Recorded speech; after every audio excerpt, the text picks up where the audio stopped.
സംസ്ഥാന ബജറ്റിൽ ഇടുക്കി ജില്ലയ്ക്ക് കടുത്ത അവഗണന. ജില്ലയുടെ അടിസ്ഥാന വികസനത്തിനും ഊന്നൽ നൽകുന്നതും ജനോപകാരപ്രദമായ പദ്ധതികളും പ്രഖ്യാപിക്കപ്പെട്ടിട്ടില്ല. ഇടുക്കിയിലെ കാർഷിക തോട്ടം മേഖലകളെ ബജറ്റിൽ നിന്നും പൂർണ്ണമായും ഒഴിവാക്കി. നാമമാത്രമായ പദ്ധതികളും തുകയും മാത്രമാണ് ജില്ലയ്ക്കായി അനുവദിച്ചിട്ടുള്ളത്. സംസ്ഥാന ബജറ്റിൽ കണ്ണഞ്ചിപ്പിക്കുന്ന വാഗ്ദാനങ്ങൾ. പക്ഷേ ഇടുക്കിയിലെ കർഷകർക്കും തൊഴിലാളികൾക്കും മലയോര ജനതയ്ക്കും ബഡ്ജറ്റ് നിരാശയാണ് സമ്മാനിച്ചത്. മലയോര ജനതയുടെ അടിസ്ഥാന പ്രശ്നങ്ങളെ സർക്കാർ കണ്ടില്ലെന്ന് നടിച്ചു. മനുഷ്യ വന്യജീവി സംഘർഷം ലഘൂകരിക്കുന്നതിന് 100 കോടി രൂപ അനുവദിച്ചിട്ടുണ്ട്.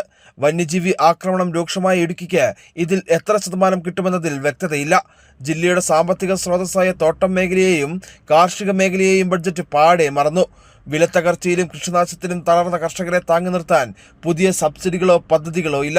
അവശനിലയിലുള്ള ഇടുക്കി മെഡിക്കൽ കോളേജിന്റെ വികസനത്തിന് 14 കോടി എന്നത് വെറും നാമമാത്രമായ തുകയാണ്.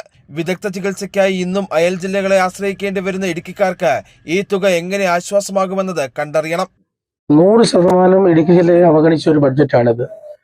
ഈ സംസ്ഥാന സർക്കാർ അധികാരത്തിൽ ഒന്നാം പിണറായി വിജയൻ സർക്കാരിന്റെ കാലത്തും രണ്ടാം പിണറായി വിജയൻ സർക്കാരിന്റെ തീരാൻ പോകുന്ന അവസാനത്തെ ഈ ബഡ്ജറ്റിലും ഇടുക്കിയിലെ സംബന്ധിച്ച് നിരാശാജനകമായിട്ടുള്ള നിലപാടുകളാണ് ഇവരെ ബഡ്ജറ്റിലൂടെ ഇതുവരെ എടുത്തിട്ടുള്ളത്.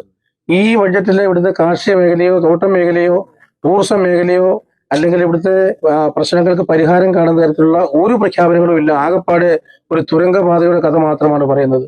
അപ്പോൾ ഇവിടെ ഇതിനു മുമ്പ് പ്രഖ്യാപിക്കപ്പെട്ട പദ്ധതികൾ പാക്കേജുകൾ ഒന്നും നടപ്പിലായിട്ടില്ല ഇതുവരെ. ഒരു 18,000 കോടി രൂപയുടെ ഇടുക്കിയുടെ സമഗ്ര വികസനത്തിലുള്ള പാക്കേജ് എന്ന് പറഞ്ഞുകൊണ്ടൊരു പ്രഖ്യാപനം നടത്തിയിട്ട് എവിടെ പോയി ആ പാക്കേജ്? എന്തൊരു മഹാ തട്ടിപ്പാണിത്.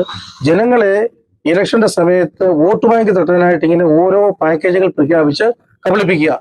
കട്ടപ്പന കമ്പം തുരങ്കപാത പഠനത്തിന് 10 കോടി രൂപ, ഉടുമ്പൻചോലയിലെ പുതിയ സർക്കാർ ആയുർവേദ കോളേജിന് 1.5 കോടി രൂപ, കട്ടപ്പന ടൂറിസം ഹബ്ബാക്കിയുള്ള കല്യാണത്തണ്ട് അഞ്ചുരുളി ടൂറിസം വികസനത്തിന് 20 കോടി രൂപ, ദേവികുളം നാഷണൽ അഡ്വഞ്ചർ അക്കാദമി നിർമ്മാണ പ്രവർത്തനത്തിനായി 8 കോടി രൂപ, കിൻഫ്ര മുഖേന ചെറുതോണിയിൽ മിനി ഭക്ഷ്യ പാർക്ക് സ്ഥാപിക്കുന്നതിന് 4 കോടി രൂപ, പട്ടിശ്ശേരി ഡാമിന്റെയും കനാൽ സംവിധാനത്തിന്റെയും പുനർനിർമ്മാണത്തിനായി 17 കോടി രൂപ എന്നിവയാണ് ബജറ്റിലെ പ്രഖ്യാപനങ്ങൾ.